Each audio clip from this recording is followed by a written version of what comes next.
ससुरा में मिलेला नैहर के प्यार हो, सास ससुर जी भी कर ले दुलार हो।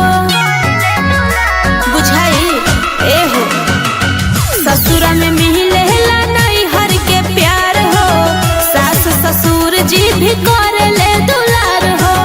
भोर भोर हमके जगावे ननदी हो, जगावे ननदी, सैया मारले मछरिया बनावे ननदी, भाभी भाभी कही हाथ से खियावे ननदी।